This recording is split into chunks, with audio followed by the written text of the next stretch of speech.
Mari kita membaca surat Al-Nashrah. Bismillahirrahmanirrahim. Al-Nashrah laka sadrak wa wada'na anka wizrak alladzi anqadha dhahrak wa rafa'na laka dhikrak fa innal usri yusra innal usri yusra fa idza faragta fansab. Bismillahirrahmanirrahim. Alhamdulillahirabbil alamin. Wassalatu wassalamu ala asyrafil anbiya'i wal mursalin sayyidina wa maulana Muhammadin wa ala alihi wa sahbihi ajma'in, amma ba'd. Saya yang saya hormati para alim, para ulama, para tokoh masyarakat, hadirin hadirat rahimakumullah. Alhamdulillahirabbil alamin. Pada kesempatan ini kita bisa memulai lagi majelis taklim wa dzikir dan sholawat yang semoga bisa istiqomah sebagai bagian dari upaya kita untuk menindaklanjuti menapaktilasi syariat baginda Rasulullah SAW.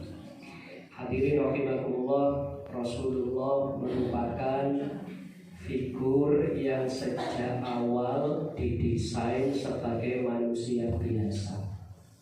Artinya sebagai manusia biasa dalam pengertian beliau itu pada mula-mulanya menghadapi situasi-situasi yang penanganannya ditangani secara manusia.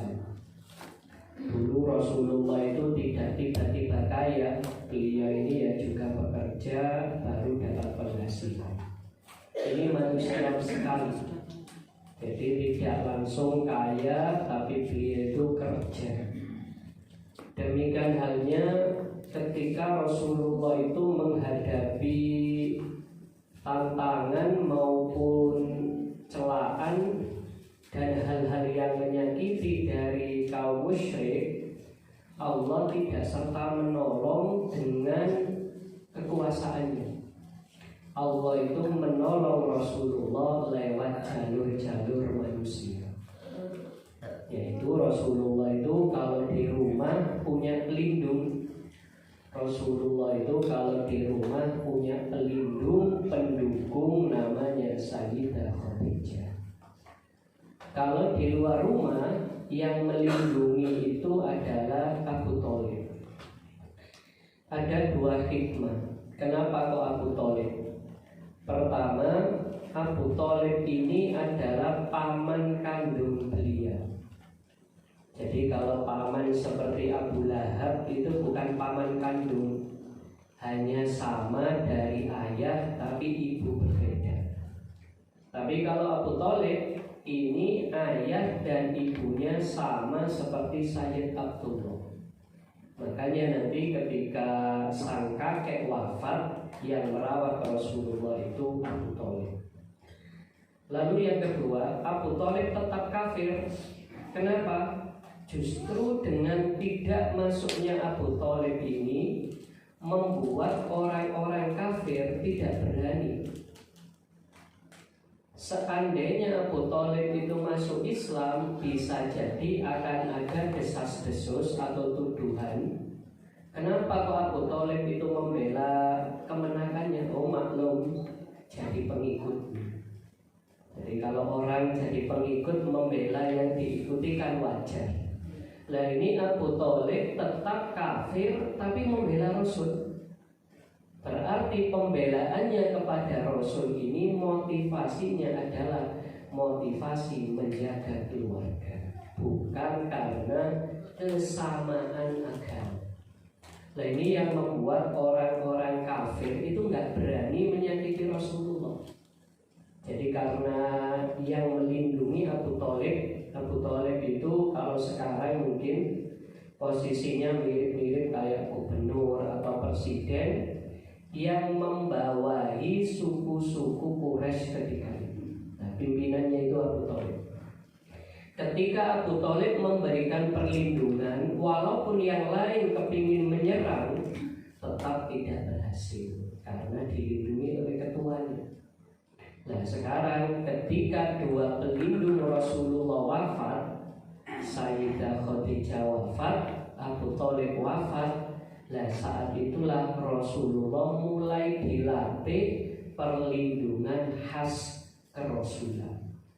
Jadi kalau sebelumnya itu perlindungan berupa manusia, tapi sejak sepeninggal Abu Thalib dan Sayyidah Khadijah, perlindungan murni di bawah kendali Allah Subhanahu wa Ta'ala. Dan dari sini makanya hadirin rahimakumullah, Rasulullah sepeninggal beliau ini sempat mau cari perlindungan. Jadi Rasulullah itu sempat mau cari perlindungan ke Taif. Tapi di Taif bukan dilindungi, justru malah disakiti. Nah, ketika disakiti itulah akhirnya beliau berdoa kepada Allah yang intinya minta perlindungan kepada Allah. Dari situ menjadi asal muasal peristiwa Isra Mi'raj. Isra Mi'raj itu kalau dari segi situasi Rasulullah adalah ini Rasulullah biasanya dilindungi manusia, sekarang dilindungi oleh Allah Subhanahu wa Ta'ala. Maka sampai apapun upaya yang dilakukan kaum kafir ketika mau membunuh beliau, tidak ada satupun yang berhasil, karena oleh Allah sudah dilindungi. Di sini nanti ada ayat fasanu yassiru alil yusra.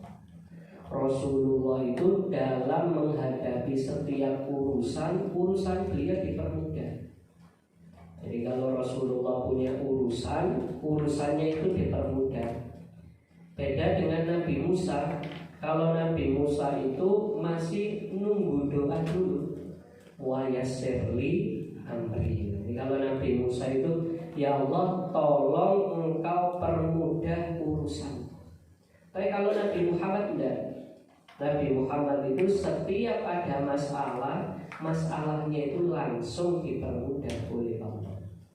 Termasuk kalau kita mengecek peristiwa Isra Mi'raj maupun peristiwa Hijrah, Rasulullah itu dipermudah, semua dipermudah. Hadirin rahimakumullah. Kalau di dalam kitab Al-Mi'raj karya dari Syekh Asy-Sya'rawi, beliau itu menyatakan Isra Mi'raj terjadi pada tahun 12 kenabian. Nah, ini artinya apa? Berarti umat muslim itu sempat tidak sholat selama 12 tahun. Jadi kalau ajaran Islam itu sejak tahun ke-1 sampai tahun ke-12 kenabian, tidak ada syariat sholat 5 waktu. Dulu sholatnya cuma 2 kali, yaitu pagi 2 rakaat, sore 2 rakaat. Nah, ini sebelum turun kewajiban sholat 5 waktu. Nah, dari sini bisa kita ambil hikmah, sholat ini merupakan ibadah yang sangat berat, maka harus diperkuat pondasi akidah. Apa sih yang membedakan orang malas sholat sama rajin sholat? Orang malas sholat atau rajin sholat itu tergantung keimanannya. Kalau keimanannya kuat, tahu peran dan fungsi sholat, insya Allah rajin sholat. Tapi kalau orang tidak menyadari peran dan fungsi atau manfaat sholat, ya malas sholat. Makanya dulu Rasulullah itu yang paling ditanamkan itu akidah dan akhlak. Itu 12 tahun. Dari sini bisa kita ambil hikmah. Kalau kita ingin putra-putri kita kelak rajin istiqomah sholat, maka sejak kecil perlu ditanamkan akidah. Akidah ini yang kuat. Kalau akidahnya kuat, dilatih setidaknya 12 tahun atau 10 tahun, mungkin mulai usia TK atau usia 6 tahun, terus dilatih sampai nanti 12 tahun atau 10 tahun, insya Allah waktu balik, taruhlah usia 15 atau 18 tahun, akidahnya sudah kuat. Nah, kalau akidahnya ini sudah kuat, sholatnya bukan lagi dia dipaksa, tapi karena kesadaran. Nah, beda. Mungkin kalau masih anak-anak, sholatnya kan dipaksa. Kalau pas ada ibunya atau ayahnya dia sholat. Kalau pas sendirian nggak ada yang lihat, bisa jadi tidak sholat. Kenapa seperti itu? Akidahnya masih belum kuat. Tapi kalau akidahnya ini kuat, dilatih bahwasanya kita ini butuh sholat, kita wajib sholat dan seterusnya, insya Allah nanti anak menjadi istiqomah sholat. Hadirin rahimakumullah. Ketika Rasulullah mau berangkat Isra, sebagaimana dalam ayat Al-Quran, alam nashrah laka sadrak, Rasulullah itu dibelah dadanya. Nah, membelah dada ini menurut pendapat yang terkuat memang benar-benar dioperasi, dibelah. Buktinya apa? Anak-anak dari Said ini yang melihat itu pada ketakutan. Jadi takut ini kalau ada orang tiba-tiba membelah dada Rasulullah. Lah kenapa kok dadanya dibelah? Lah ini di dalam ayat yang lain dijelaskan, alladzi yuwaswisu fi sudurin nas. Kenapa kok dada ini dibelah dan dicuci? Karena tempat bersemayamnya setan itu ada di dada. Alladzi yuwaswisu fi sudurin. Rasulullah itu pernah ditanya, "Wahai Rasulullah, apa jenengan itu juga digoda setan?" Rasulullah jawab, "Ya, saya digoda setan, tapi saya dilindungi oleh Allah." Jadi godaannya nggak ngefek. Termasuk dalam hal ini tadi disimpulkan alam nashrah laka sodrok ini dada. Kenapa yang dicuci dada? Karena di dada inilah tempatnya setan. Kalau sudah di dalam tidak ada lagi setan. Nah, setan ini karena sudah dibersihkan, maka dampaknya nanti ketika disuruh milih, apakah milih khamr, apakah milih susu, itu Rasulullah milih air susu. Jadi ketika nanti dikasih pilihan milih khamr apa susu. Nah, kalau susu ini baiknya sesuai fitrah manusia. Tapi kalau khamr itu baiknya karena selera. Mari kita kasih contoh bedanya ajaran Islam sama non-Islam. Terkait pakaian, itu fitrahnya adalah menutupi aurat. Tapi kalau mengikuti selera, kita ini mau pakaian yang apa? Yang mungkin pakaian yang bermerek, mungkin pakaian yang terbuka, pakaian yang ketat dan yang lain, ini selera. Bisa kita cek orang-orang yang mengatasnamakan mode itu kalau berpakaian, yang penting bukan masalah menutup auratnya, yang penting necis, yang penting modis, menarik, banyak minat. Sama seperti air susu sama khamr. Kalau menuruti fitrah manusia, air susu ini yang paling baik karena menyehatkan. Tapi kalau mengikuti selera, maka yang diinginkan adalah yang khamr. Khamr ini kayak wine. Wine itu kan mahal. Biasanya kalau di hotel-hotel atau di mana-mana itu yang disajikan bukan air susu, tapi apa? Yang wine tadi, anggur atau apa macam-macam itu, dan harganya mahal-mahal.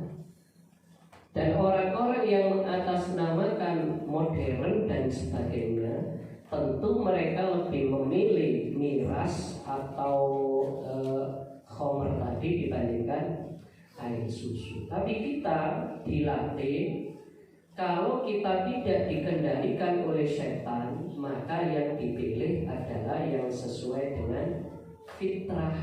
Kita ini dilatih oleh Rasulullah hidup sesuai dengan fitrah, bukan sesuai dengan selera. Kalau makan misalnya, makan itu apa yang kita makan? Yang kita makan ada namanya sesuai selera, ada yang sesuai dengan fitrah. Apa yang sesuai fitrah? halalan thayyiban. Kalau kita makan itu yang penting adalah halal sama thayyib.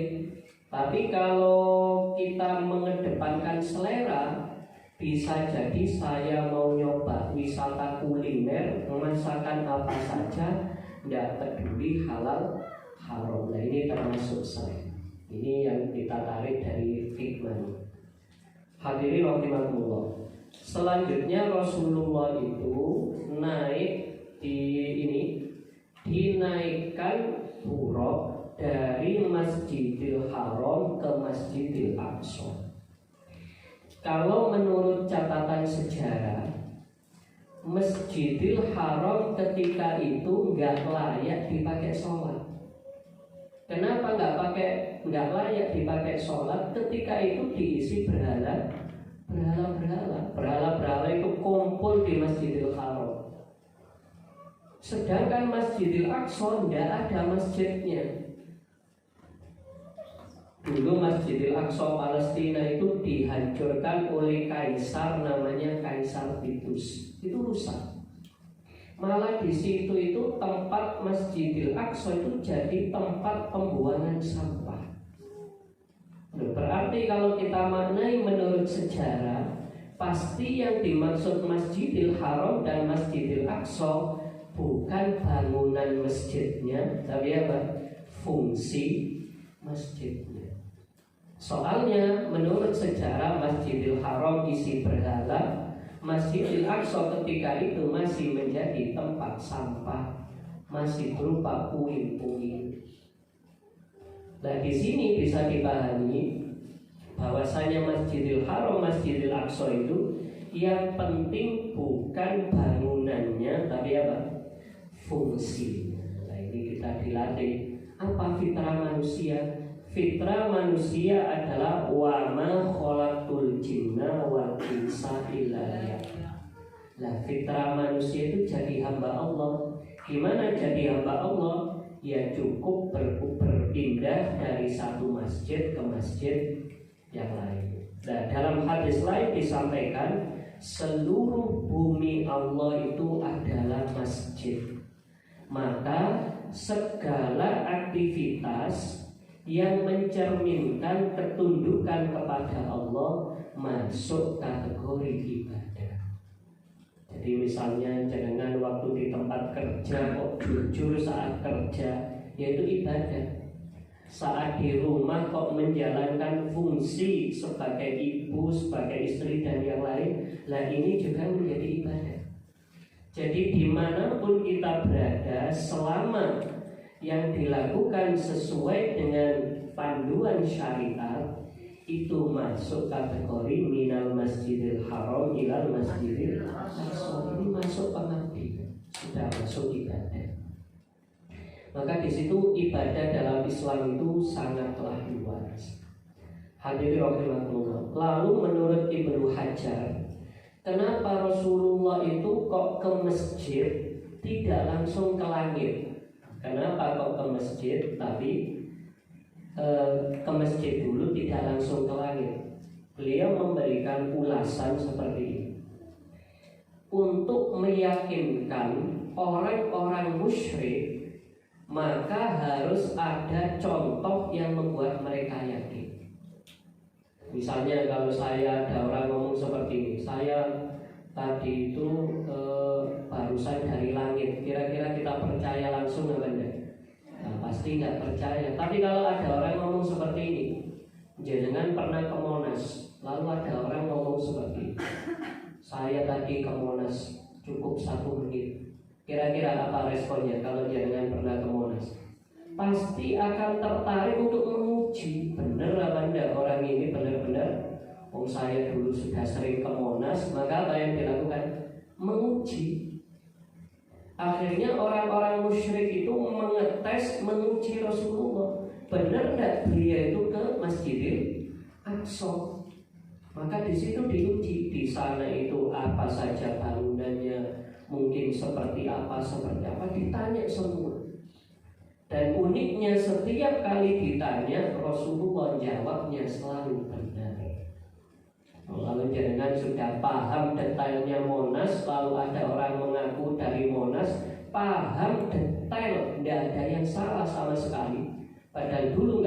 CCTV, nggak ada foto, maka kesimpulannya apa?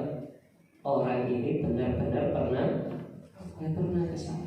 Kalau orang sudah mengakui Nabi pernah ke Masjidil Aqsa, otomatis ya seharusnya dia juga percaya kalau Rasulullah juga ke langit. Ini menurut dari Syekh Ibnu Hajar. Ini alasannya. Kemudian di Masjidil Aqsa ini adalah ibaratnya peresmian. Rasulullah itu mengimami para nabi dan rasul, malaikat dan yang lain. Sahabat Abu Dzar bertanya ke Rasulullah, "Wahai Rasulullah, dulu engkau ngimami di Masjidil Aqsa itu ada berapa orang?" Ya tentu Rasulullah nggak mungkin menghitung, tapi Rasulullah dapat wahyu saat itu saya ngimami ada 124.000 nabi plus ada 313 rasul. Nah ini yang menjadi dalil bagi orang-orang Sunni bahwasanya jumlah nabi itu mencapai tadi 124.000 nabi. Tapi nabi itu ibaratnya ini, nabi itu orang alim tapi nggak punya pesantren, nah, itu namanya nabi. Tapi kalau rasul itu apa? Orang alim plus punya pesantren, ibaratnya kalau sekarang punya umat, punya murid, punya umat, nah itu rasul. Nah rasul itu jumlahnya ada 313. Lah umumnya dari satu rasul ke rasul yang lain jaraknya itu lama-lama. Dari Nabi Adam ke Nuh itu 1000 tahun. Dari Nabi Nuh ke Nabi Ibrahim 1000 tahun. Dari Nabi Ibrahim ke Nabi Musa itu 1000 tahun. Dari Nabi Musa ke Nabi Isa ini paling lama 1700 tahun. Ini 17 abad. Salah. Nah dari Nabi ke Nabi Isa nih, dari Nabi Musa ke Nabi Isa. Yang paling dekat itu dari Nabi Isa ke Nabi Muhammad itu cuma nggak sampai 1000 tahun, 500 sampai 600 tahun. Ini jadi yang namanya Rasul itu perjalanannya sangat panjang. Tadi saja kalau kita acu ya jarak antara Nabi pertama yaitu Nabi Adam sampai Rasulullah bisa mencapai kisaran 6.000 tahun. Jaraknya panjang sekali. Nah ini antar Rasul. Maka rasional kalau jumlah Rasul itu bisa sampai 313. Tapi kita nggak tahu nama-namanya nih. Mungkin nama-namanya yang kita kenal ya hanya 25. Kenapa kok ada 25 yang kita kenal? Karena dalam Al-Quran memang hanya menyebutkan 25. Ya, jadi kenapa kalau ditanya kenapa kok Nabi yang wajib kita ketahui 25? Karena memang Al-Quran hanya menyebut 25 nama. Yang lain yang nggak disebut nggak wajib kita kenal. Tapi tadi jumlahnya sekian. Di sini adalah bukti karena Rasulullah jadi imam sholat. Inilah bukti Rasulullah itu Sayyidul Anbiya wal Mursalin, pimpinannya Nabi dan Rasul. Hadirin rahimakumullah. Selanjutnya Rasulullah Mi'raj ini dari bumi ke langit. Ini Mi'raj. Ketika Mi'raj itu digambarkan pakai buraq. Buraq itu digambarkan dalam hadis ukurannya seperti bigol. Ukurannya itu di bawah bigol. Bigol itu peranakan dari kuda sama keledai itu jadinya bigol. Jadi ukurannya seukuran di bawahnya kuda. Ini yang ditunggangi oleh Rasulullah. Buraq itu secara bahasa artinya kilat. Buraq itu secara bahasa artinya kilat. Lah ini seolah-olah menggambarkan kecepatan daripada buraq tadi. Mari kita buat perbandingan. Di dalam Al-Quran surat Yasin dikatakan wa kullun fi falaki yasbahun. Setiap benda angkasa itu kalau bergerak sangat cepat. Yasbahun itu sangat cepat. Malah ada yang menyampaikan kecepatan cahaya. Kita mengenal istilah kecepatan cahaya. Ada seorang penemu, ada planet yang kecepatannya itu 125.000 km per detik. Kalau kecepatan itu dipakai, perjalanan dari bumi ke bulan hanya butuh waktu 5 menit. Ini baru benda angkasa, belum benda langit. Ini baru benda, kecepatannya sudah seperti itu. Apalagi nanti buruk ini bukan makhluk bumi, tapi makhluk surga. Yang namanya buruk ini transportasi khusus yang diambilkan dari surga. Kalau kita baca dalam keterangan ayat Al-Quran bahwa yang namanya surga itu arduha ka'ardis samawati wal ard. Lebarnya saja itu selebar langit. Nah ini bisa dibayangkan perjalanan di surga pasti butuh transportasi yang super cepat. Dan itu namanya transportasi. Nah ketika di langit pertama ketemu dengan Nabi Adam. Nah Nabi Adam ini punya respon yang berbeda. Waktu noleh ke kanan tertawa, waktu noleh ke kiri menangis. Jadi kalau ke kanan tertawa, ke kiri menangis. Rasulullah tanya, kenapa demikian? Lalu dijawab oleh malaikat Jibril bahwa Nabi Adam itu senang gembira ketika nengok ke kanan karena anak cucunya masuk surga.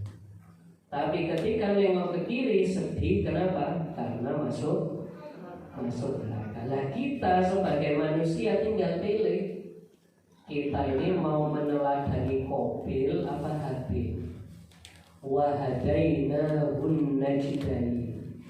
Kita ini makhluk yang oleh Allah disuruh milih jalur. Mau jadi ashabul yamin atau ashabus shimal. Milih yang jalur kanan apa jalur kiri. Itu kita dikasih pilihan. Kalau jalur kanan ikutilah fitrah. Tapi kalau jalur kiri umumnya dikendalikan oleh syaitan atau syahwat. Nah ini kita dikasih pilihan. Oleh karena itu hadirin rahimakumullah, kita tinggal memilih. Manusia itu kehebatannya adalah punya hak pilih. Ini yang bedakan dengan malaikat. Kalau malaikat nggak bisa milih. Malaikat itu didesain oleh Allah taat, la ya'sunallaha ma amarahum. Sama sekali nggak akan mendurhakai perintah. Tapi kalau manusia tadi wahadainahun najdain, bisa jadi baik, bisa jadi buruk, itu tergantung kita. Maka dari sini kita berpikir harapannya kita ini jadi golongan yang kanan, bukan golongan yang kiri. Lalu pada langit kedua, Rasulullah itu ketemu dua Rasul yang masih muda, yaitu Nabi Yahya sama Nabi Isa. Nah, Nabi Yahya, Nabi Isa ini simbol ajaran Islam. Nabi Yahya ini wa atainahul hukma sabiyya. Nabi Yahya ini rasul yang sangat ketat di dalam berfikih. Fikihnya ketat. Tapi kalau Nabi Isa itu sangat sufi. Nah, kalau kita kan kenal fikih sama kenal tasawuf. Ada syariat, ada hakikat biasanya gitu. Nah, syariat ini disimbolkan oleh Nabi Yahya. Yang hakikat atau akhlak disimbolkan oleh Nabi Isa. Kalau Nabi Yahya itu ketat fikihnya, kalau Nabi Isa ini ketat akhlaknya. Jadi Nabi yang terkenal akhlaknya lembut itu Nabi Isa. Sampai-sampai ajaran yang populer, kalau kamu dipukul pipi kananmu maka serahkanlah pipi kirimu. Saking luar biasanya Nabi Yahya ini, Nabi Isa ini akhlak.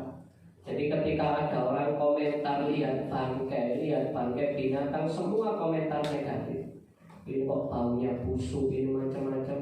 Nabi Isa sendiri yang komentarnya negatif. Luar biasa, giginya putih sekali, tulangnya putih sekali.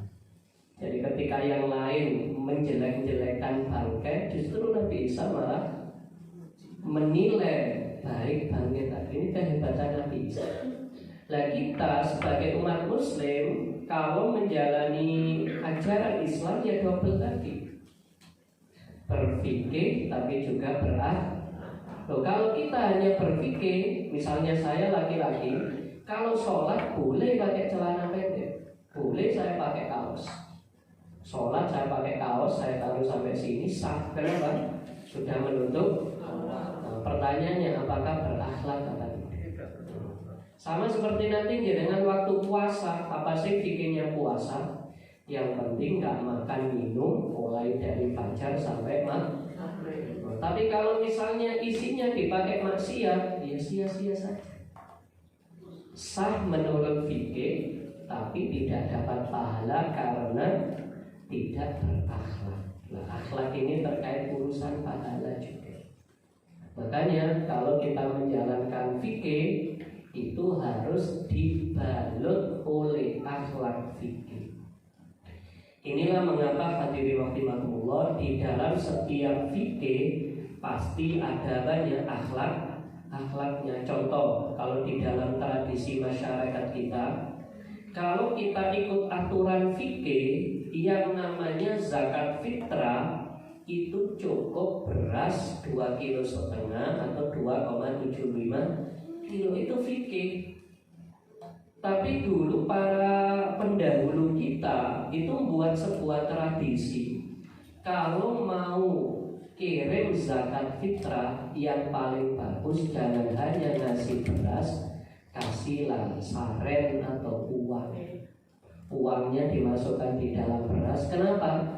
Biar nanti kalau yang bersangkutan mau masak nggak perlu jual beras demi membeli lauk. Kalau berasnya dikasih uang apa? Nanti uangnya uangnya dipakai membeli lauk, berasnya bisa langsung dimakan. Nah, ini akhlak. Ini namanya akhlak.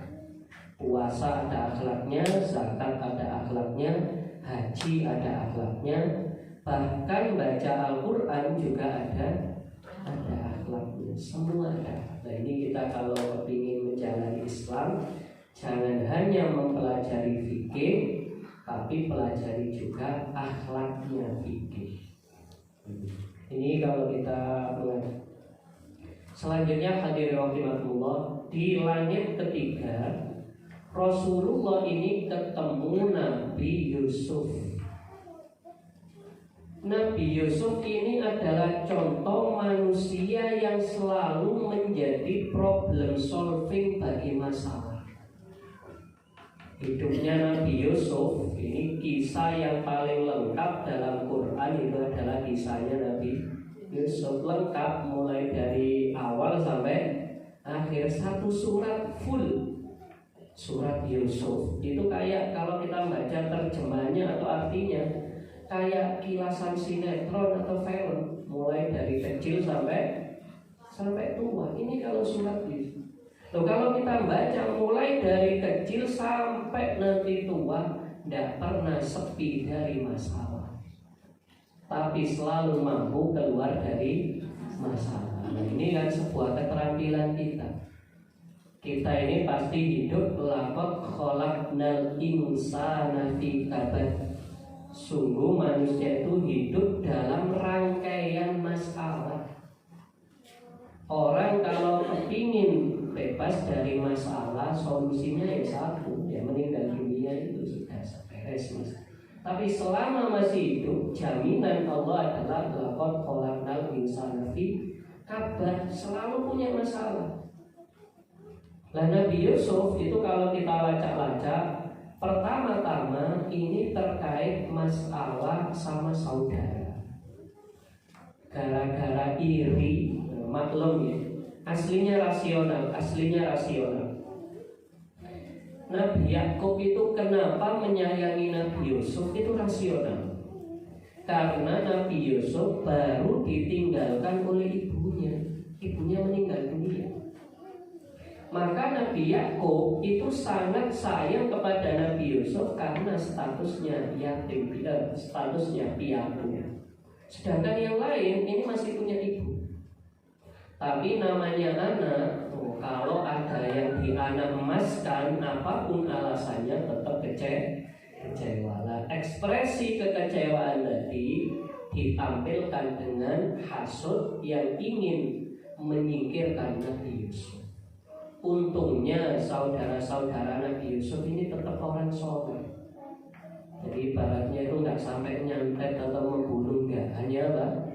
Ya, menyingkirkan saja, jangan dibunuh, cukup disingkirkan. Begitu disingkirkan, Nabi Yusuf jadi budak. Di dalam kisah-kisah itu disampaikan, sempat Nabi Yusuf itu waktu bercermin itu mengagumi diri sendiri.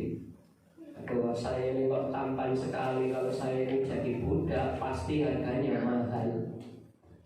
Kebetulan Nabi Yusuf benar-benar jadi budak, dijual. Karena penjualnya ini orang yang zuhud, nggak suka harta, dijual murah. Jadi walaupun ganteng dijual murah, sudah jadi budak dijual murah. Nah, ketika terjadi perbudakan tadi, kebetulan menjadi dijual ke semacam bupati. Ini bukan raja, masih semacam malik. Di dalam bahasa Quran itu ada istilah malik, ada istilah aziz. Ini kalau dalam surat Yusuf. Aziz itu kalau sekarang ini yang mirip-mirip kayak sekelas bupati. Kalau malik ini adalah raja non Mesir, itu namanya malik. Ketika rajanya asli Mesir namanya Fir'aun. Ini beda nih. Ini nanti kalau kita mau pelajari Quran, kenapa kok ada Fir'aun, ada Malik? Ketika kisahnya Nabi Yusuf namanya Malik. Ini berarti raja yang tidak berasal dari Mesir, raja penjajah. Tapi sedangkan pada zaman Nabi Musa sudah dikuasai orang Mesir, namanya Fir'aun. Fir'aun ini asli Mesir. Kembali ke Nabi Yusuf. Nabi Yusuf ini menghadapi kendala. Mungkin di penjelasan itu, penjelasan tafsir terutama, karena suami dari Al-Aziz tadi ini mengalami problem seksual, yaitu impoten dan sebagainya, maka si istri ini nggak dapat nafkah batin. Karena nggak dapat nafkah batin, itu pelampiasannya ya ke budak, yaitu Nabi Yusuf digoda. Digambarkan dalam Al-Quran itu, beliau itu ada di kamar berduaan, kamar dikunci, rumah dikunci, gerbang dikunci, kunci 3 lapis. Jadi kalau orang nggak kuat iman berduaan mesti apa? Ya mesti terjerumus. Ini sampai. Tapi ternyata dalam Quran dikatakan wa ma ubarri'u nafsi innan nafsal ammaratun bisu'i illa ma rahiman. Saya ini aslinya ya ada nafsu, tapi oleh Allah diselamatkan oleh rahmatnya. Ini Nabi Yusuf. Tapi tidak bisa kita terapkan ke anak-anak kita. Kalau anak-anak kok berduaan, apalagi di rumah, itu bukan Nabi Yusuf. Rem kontrolnya beda, remnya ini beda. Kalau tidak cakram, tidak pakem, nggak bisa apa. Ya kebablasan. Maka kita pakai ayatnya wala taqrabuz zina. Jangan dekat-dekat sama potensi perzinahan. Jangan mendekati. Nah, ini ternyata selamat lagi. Demikian halnya ketika ada dua orang yang jadi terdakwa, satu jadi petugas minum, satu petugas makanan, yang satu petugas minuman, yang satu petugas makanan, dituduh telah meracuni. Akhirnya sama-sama dipenjara. Keduanya sama-sama bermimpi, yang mana bagian konsumsi makanan itu mimpi bahwa kepalanya dimakan oleh dimakan oleh burung bangkai atau burung ini. Dari situ oleh Nabi Yusuf dikasih simpulan, nanti kamu yang dihukum mati. Nah, ini juga ngasih solusi. Sampai nanti solusi yang paling fenomenal itu adalah mampu memberi solusi skala internasional, bukan nasional tapi internasional. Dulu yang mengalami kasus kelaparan zamannya Nabi Yusuf itu bukan Mesir, bukan hanya Mesir, tapi hampir seluruh Timur Tengah. Buktinya apa? Nabi Yakub itu tinggalnya di Palestina. Nabi Yakub itu tinggalnya di mana? Palestina. Nabi Yusuf tinggalnya di Mesir. Gara-gara krisis pangan, saudara-saudara Nabi Yusuf ini cari sembako sampai ke Mesir. Karena satu-satunya negara yang suplai makanannya masih cukup itu ada di Mesir. Jadi orang Palestina cari makanan sampai ke Mesir. Dan oleh Nabi Yusuf karena mampu mengelola, salah satu yang mungkin sampai hari ini masih diterapkan. Nabi Yusuf dulu punya kebijakan seperti ini. Kalau kalian panen gandum atau panen hasil pertanian, maka simpanlah plus tangkainya. Jadi kalau suruh nyimpan itu nggak diseleb, tapi menyimpan plus tangkai. Dengan zaman dulu nggak ada orang yang sistem penyimpanan seperti itu. Dan ini mungkin kalau zaman dulu masih banyak orang-orang di desa dan yang lain-lain itu kalau nyimpan padi, jagung dan yang lain ya nggak hanya berupa jagung tapi plus tangkainya. Lah tangkainya ini berfungsi lebih mengawetkan. Dan itu beberapa kebijakan Nabi Yusuf yang akhirnya mampu menuntaskan umat beliau, masyarakat bebas dari krisis pangan. Ini solutif yang dari Nabi Yusuf. Lalu naik ke lantai atau ke langit keempat, ketemunya itu Nabi Idris. Nabi Idris ini adalah simbol Nabi yang menggemari ilmu. Bahkan kata darosa yang kemudian menjadi kata madrasah itu akar katanya dari Nabi Idris. Idris itu kan dari darosa, madrasah. Lah, memang Rasul yang memperkenalkan baca tulis atau nulis itu Nabi Idris. Nabi Idris ini yang terkenal nulis, menemukan obat-obatan, menanam berbagai jenis obat-obatan, lalu membuat ramuan banyak sekali. Nah dari sini Nabi Idris ini bisa kita pelajari pendidikan itu sangatlah penting. So, kalau kita kepingin akidahnya benar, syariahnya benar, akhlaknya benar, plus memiliki kemampuan problem solving dan yang lain-lain, nah kita butuh namanya pendidikan. Nah, pendidikan itu banyak caranya. Yang penting prinsip pendidikan ini saya kira yang perlu kita tanamkan terutama ke anak-anak kita ini, prinsipnya adalah Robbi zidni ilma. Rasulullah saja yang ilmunya sudah luar biasa, doanya tetap Robbi zidni ilma. Bisa kita bayangkan orang seperti Rasulullah saja masih semangat untuk menambah ilmu lah, apalagi kita. Ini harus ditanamkan. Yang penting sekali lagi bukan ilmu, cinta ilmu. Itu beda. Antara ilmu sama cinta ilmu itu apa? Berbeda. Orang kalau dia hanya mengejar ilmu, bisa jadi setelah dapat ilmu sudah puas. Kalau sudah puas berhenti. Contohnya apa? Orang kalau sekedar mengejar gelar atau ijazah, begitu gelar ijazah diraih, maka apa? Dia berhenti, sudah tidak mau lagi belajar. Tapi kalau yang dicintai ilmu, maka yang namanya gelar, ijazah dan yang lain itu hanyalah efek samping. Karena memang tujuannya adalah mencintai ilmu. Lah Rasulullah itu kalau dalam hadis-hadisnya seringkali memotivasi kita mencari tolabul ilmi. Malah hadis yang populer, barang siapa meninggal dunia, man salaka thariqan yaltamisu bihi ilman sahalallahu thariqan ilal jannah. Siapa yang hidupnya dalam perjalanan mencari ilmu, maka dia berpotensi dipermudah masuk surga. Jadi ini cinta ilmu.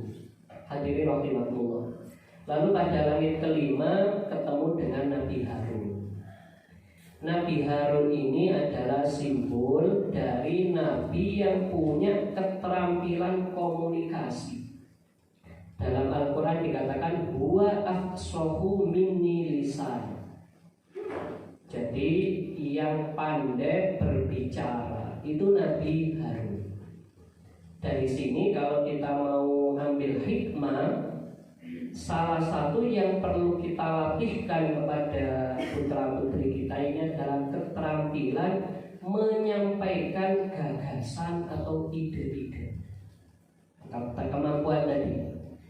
Bisa jadi ada orang punya ilmu banyak tapi tidak mampu untuk menyampaikan materi. Sehingga ya sulit. Maka salah satu syarat dari seorang rasul adalah tabligh, punya kemampuan skill komunikasi. Kalau Rasulullah jelaskan para sahabat nggak paham-paham, ini kan jadi masalah. Rasulullah itu sedikit contoh dalam hadis seperti ini. Ini saya gambarkan bagaimana bagusnya Rasulullah kalau jelaskan. Rasulullah itu kalau memberi ilmu tidak nunggu dalam majelis taklim. Waktu santai-santai itu Rasulullah ngasih ilmu. Waktu Rasulullah sama para sahabat lagi berteduh di bawah pohon, berteduh. Langsung tiba-tiba Rasulullah itu goyang-goyangkan pohon, lalu daunnya berguguran. Lalu Rasulullah bersabda seperti barang siapa membaca subhanallah walhamdulillah dan seterusnya, maka dosanya berguguran layaknya gugurnya dedaunan. Orang yang ketika di situ kira-kira langsung paham apa enggak? Langsung paham. Ini kehebatan Rasulullah dalam menyampaikan ide-ide. Dan ini sampai hari ini jarang. Dan ini yang saya kira jarang diterapkan dimanapun juga. Rasulullah kalau menyampaikan sesuatu kadang diulang sampai 3 kali. Jadi kalau ngomong itu kayak ada spasinya, luar biasa. Ini beberapa kehebatan Rasulullah. Nah kita berarti apa maknanya? Kalau kita membekali putra-putri kita dengan skill komunikasi, itu akan menjadi salah satu soft skill atau keterampilan yang dibutuhkan zaman sekarang. Mungkin kalau di sekolah-sekolah sudah sering kita mendengar namanya komunikasi. Komunikasi ini adalah sebuah skill yang dibutuhkan. Nah mungkin kalau kita perluas maknanya, komunikasi sekarang tidak hanya by lisan. Sekarang komunikasi ini tidak hanya sekedar apa, tapi ada sekarang namanya literasi digital. Ini juga keterampilan. Hadirin rahimakumullah. Sekarang ini banyak sekali ilmu-ilmu yang dulu rumit, sulit menjadi mudah dengan teknologi. Ini kalau sekarang mungkin jenengan kalau pernah lihat ini ada aplikasi aplikasi hitung waris. Kalau kalau kita belajar waris itu di pondok itu 1 tahun, itu aja belum tentu paham. Itu 1 tahun full belajar masalah waris. Nah sekarang sudah ada kalkulatornya. Kalau ada yang meninggal dunia, sudah ditulis saja siapa ahli warisnya, ditulis. Nanti tinggal pencet, sudah keluar. Oh si bibi ini dia makjub ini langsung keluar bagian. Yang seperti ini namanya tadi komunikasi. Mengkomunikasikan ajaran dalam bentuk yang lebih mudah. Ada orang kaya tapi kesulitan hitung zakat. Sekarang kan ada kalkulator zakat. Apa versinya Yusuf Kordowi atau versinya PBNU dan yang lain sudah ada hitungan zakat, kalkulator zakat. Kita tinggal masukkan data, dana kita berapa, aset kita berapa, hutangnya berapa, maka langsung muncul. Nah ini namanya kemampuan komunikasi. Nah ini sangat dibutuhkan. Selanjutnya pada langit ke-6 ini ketemu dengan Nabi Musa. Nabi Musa ini paling spesial. Kenapa paling spesial? Ada 2 alasan. Kalau kita cek di dalam Quran, Nabi yang paling disebut namanya paling banyak itu adalah Nabi Musa. Nabi Musa ini paling banyak disebut. Kenapa? Salah satu alasannya adalah yang menjadi musuh utama Rasulullah itu adalah Bani Israel. Nah, cara menangani Bani Israel, Rasulullah belajarnya kepada sikapnya Nabi Musa. Nabi Musa kalau menghadapi Bani Israel ini bagaimana? Jadi pernah Rasulullah itu disakiti oleh umat beliau. Komentar Rasulullah seperti ini. Sungguh Nabi Musa itu disakiti lebih parah dari saya, tapi Nabi Musa sabar. Sampai seperti itu. Maka di dalam menangani Bani Israel yang menjadi musuh Rasulullah, itu beliau Rasulullah banyak mengambil hikmah keteladanan dari sikap-sikap dari Nabi Musa. Nabi Musa ini sikapnya yang tegas. Nah, Nabi Musa ini kan menghadapi 3 musuh, 4 ya, kalau di total itu 4. 1 umat beliau yaitu Bani Israel yang terkenal suka membangkang. Kedua menghadapi pemerintah yaitu Fir'aun yang tiran, yang diktator. Lalu yang ketiga menghadapi Korun, ekonom yang nakal. Sama yang keempat menghadapi tentara yaitu Haman tentara. Mungkin kalau mau ditambah lagi 1 itu menghadapi ahli sihir. Ahli sihir kalau sekarang ya para cendekiawan. Kalau menengok musuhnya Nabi Musa itu semua ada pada zaman Rasulullah. Menghadapi politiknya Persia sama Romawi, menghadapi ekonom Yahudi, menghadapi perilaku kaum Yahudi atau Bani Israel dan seterusnya. Ini hikmah selain dari Nabi Musa yang berjasa membuat Rasulullah bisa mengurangi dari 50 rakaat bukan menjadi 5 rakaat. Dan yang terakhir Nabi Muhammad di langit ke-7 itu bertemu dengan Nabiullah Ibrahim. Dan Nabiullah Ibrahim ini adalah Nabi yang oleh Al-Quran disebut sebagai ummah. Jadi saking banyaknya sifat kebaikan yang ada pada Nabi Ibrahim, Al-Quran melabelinya sebagai ummah. 1 orang tapi kualitasnya setara dengan 1 masyarakat. Nah ini mirip-mirip kayak Rasulullah. Rasulullah ini adalah 1 orang tapi akhlaknya mewadahi hampir semua orang. Banyak sekali. Ini dari Nabi Ibrahim, selain juga dari Nabi Ibrahim banyak keistimewaan. Dan akhirnya Rasulullah sampai ke Baitul Ma'mur. Baitul Ma'mur itu setiap wilayah itu ada tempat ibadah. Kalau di bumi namanya Ka'bah, kalau di langit namanya Baitul Ma'mur. Baitul Ma'mur itu ya model-model kayak Ka'bah versi langit. yang umroh, yang haji, yang tawaf itu adalah para malaikat. Tapi nanti ada namanya Sidratul Muntaha. Sidro itu artinya pohon. Sidro itu artinya pohon. Muntaha itu artinya puncak. Wa anna ila rabbikal muntaha. Ini puncak. Nah, di Sidratul Muntaha ini adalah area yang steril dari makhluk. Tidak boleh makhluk masuk di area tersebut, sekalipun malaikat Jibril. Malaikat Jibril saja tidak bisa masuk ke area yang steril tadi.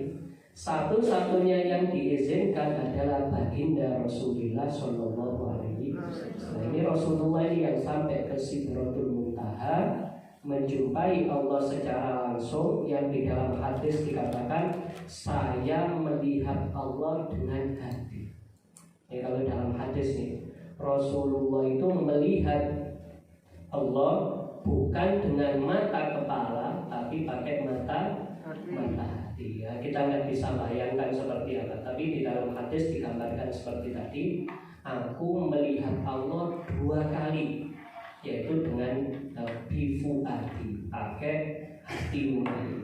Nah, ini tentu Allah, Rasulullah langsung ketemu Allah. Di samping nanti setelah dapat perintah sholat tadi, Rasulullah juga dapat fasilitas keliling ke surga sama neraka untuk menjumpai tamsil-tamsil. Tamsil yang perlu dikutip di sini cukup satu, yaitu Rasulullah melihat ada orang memukul-mukul kepala sampai pecah, setelah mati tumbuh lagi, mukul-mukul tumbuh lagi terus. Ketika Rasulullah tanya siapa mereka, mereka lah orang yang tidak mendirikan sholat. Orang saking malasnya menyesal ketika di akhirat, saking menyesalnya sampai memukul-mukul kepalanya hingga pecah. Saya kira ini semoga dari beberapa hikmah dari Isra Mi'raj ini bisa kita jadikan sebagai nilai-nilai pendidikan untuk kita terapkan di dalam kehidupan kita. Amin ya rabbal alamin. Bismillahirrahmanirrahim. Alhamdulillahirabbil alamin. Allahumma alimna ma yanfa'una wanfa'na bima 'allamtana وزدنا علما وعملا وتقبل يا اكرم الاكرمين. ارنا الحق حقا ربنا اتنا في الدنيا حسنه وفي الاخره حسنه وقنا عذاب النار. برحمتك الفاتحه. سبحانك اللهم وبحمدك اشهد ان لا اله الا انت استغفرك واتوب اليك. والسلام عليكم ورحمه الله وبركاته.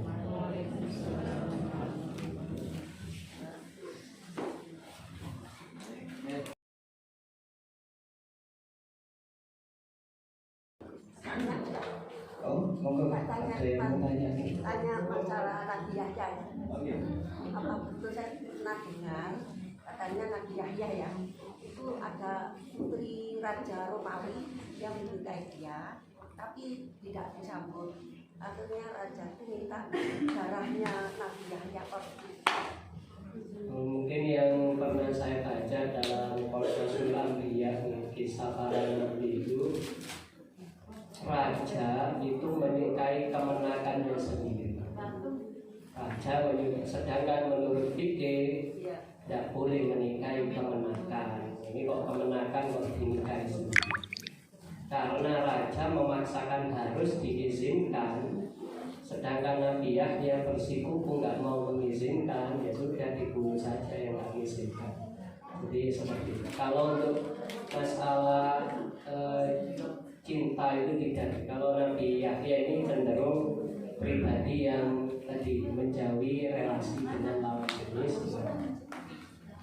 Terima kasih. Kita tanya perihal salat itu saya pernah mendengar bahwa keimanan seseorang itu bisa dilihat diukur dari sholat berjamaah, terutama subuh sama isya. Nah, pertanyaan saya,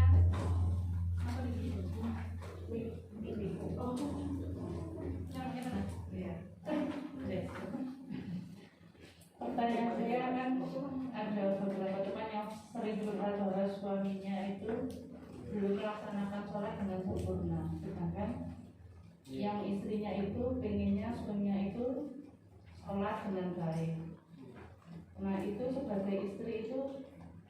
bersikap seperti apa. Karena terkadang kalau misalkan diingatkan itu bukannya berterima kasih malah marah-marah. Nah itu terus seandainya istrinya itu tidak peduli dengan suaminya yang tidak sholat itu, apakah berdosa atau gimana? Pertama ya, memang ada hadis yang menyatakan sholat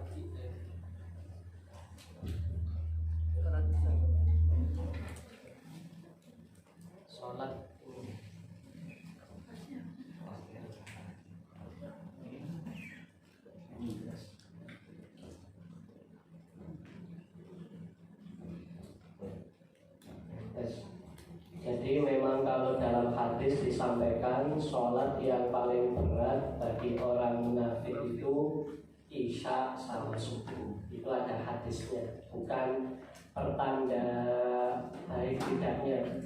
Kalau dalam hadis itu bunyinya seperti ini: siapa yang rajin ke masjid maka saksikanlah keimanannya. Jadi orang yang ke masjid, termasuk biasanya dalam hal ini ya tentu untuk sholat, maka kita harus mengakui keimanan. Ini kalau hadis kedua, sholat yang paling berat bagi orang munafik itu adalah sholat isya sama subuh. Ini yang paling berat. Rasa paling berat akhirnya bermalas-malasan dan lain-lain. Ini tentang masalah ini. Kemudian kedua, bagaimana kalau ada suami yang tidak ini, perlu dipahami di dalam Islam status amar ma'ruf nahi munkar itu statusnya sama. Jadi malah kalau dalam hadis itu dikatakan salah satu potret ideal rumah tangga adalah seorang suami berani memercikkan air ke muka istrinya agar dia bangun malam, sebagaimana istri mau memercikkan air kepada muka suaminya agar bangun malam. Ini kalau kita potret ideal. Tapi dalam Islam ada kaidah seperti ini: tarkul mafasid muqaddamun ala jalbil masalih. Menghindari konflik itu lebih diutamakan daripada mengejar kebaikan. Jadi nanti kalau misalnya dinasehati malah konfliknya bisa semakin membara, memanas, maka yang demikian ini ya lebih baik dihindari. Jadi ada hal-hal tertentu yang kita bukan tidak mau melakukan tapi menunda. Jadi Rasulullah pun dulu seperti itu. Rasulullah bisa saja sejak dulu itu haji, tapi Rasulullah menunda. Menunda ini bukan berarti nggak mau. Jadi misalnya kalau memang ketika emosi dari pasangannya belum stabil, sehingga ketika dinasehati dia sakit hati, yang demikian ini nasihat secara langsung bisa ditunda, bisa meneladani yang dilakukan oleh Nabi Ibrahim. Kalau Nabi Ibrahim itu nasihatinya tidak langsung, tapi pakai meminjam istilah orang lain. Jadi Nabi Ibrahim ketika nasihati ayahnya, dia ngomongnya seperti ini: wahai ayah, saya kok pernah dengar ilmu, katanya seperti ini. Jadi yang nasihati kan bukan dia, tapi apa? Pinjam orang lain untuk dalam hal ini bisa jadi kita bisa mengajak mendengarkan pengajian atau memotivasi mendengarkan pengajian terutama tentang topik-topik sholat, sehingga yang bersangkutan itu ternasihati bukan lewat lisan kita tapi bisa lewat jalur lisan orang lain yang bisa jadi ketika masuk ke hatinya lebih halus karena merasa tidak digurui oleh pasangannya. Bisa jadi ini kan beda-beda psikologis gitu. Tapi masalah kalau kita sudah amar ma'ruf nahi munkar, sudah ngasih masukan, itu kita dikasih pilihan. Rasul ada 3 itu. Kalau kepada anak, karena kita punya kekuasaan, boleh biyadihi, boleh memaksa. Malah kalau dalam hadis boleh memukul asalkan tidak pada bagian yang sensitif. Jadi mukul yang sensitif itu kayak di muka itu sensitif, tidak boleh. Mukulnya itu di tempat-tempat yang tujuannya hanya efek jerah, bukan menyakiti.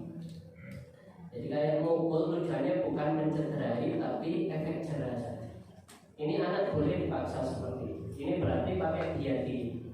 Nah yang kedua, kita kalau nggak mampu pakai tindakan, boleh pakai nasihat, pakai lisan. Nah kalau memang lisan ini kok masih juga kesulitan, nggak mau kita pakai hati. Pakai hati itu minimal di hati istri tidak setuju dengan apa yang dilakukan oleh suami, bukan malah mendukung, tapi minimal hatinya tidak setuju. Walaupun ketidaksetujuan tadi tidak diekspresikan lewat tutur kata. Maka dalam hal ini bisa juga biasanya yang dipakai oleh Rasulullah itu adalah mendoakan. Biasanya mendoakan, Allahumma hdi qaumi fa innahu la ya'lamun. Ya Allah, mohon Kau beri petunjuk karena dia masih belum mengerti. Jadi lewat pendekatan secara halus, yaitu berdoa, sikap-sikap dan yang lain, harapannya lambat laun nanti bisa tersadarkan, saya kira ya.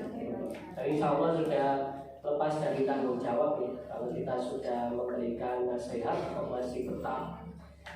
Di Al-Quran itu kan fadzakir innama anta mudzakir lasta alaihim bimusaitir. Kita ini tugasnya adalah memberikan peringatan, tapi tidak bisa memaksakan berhasilnya peringatan.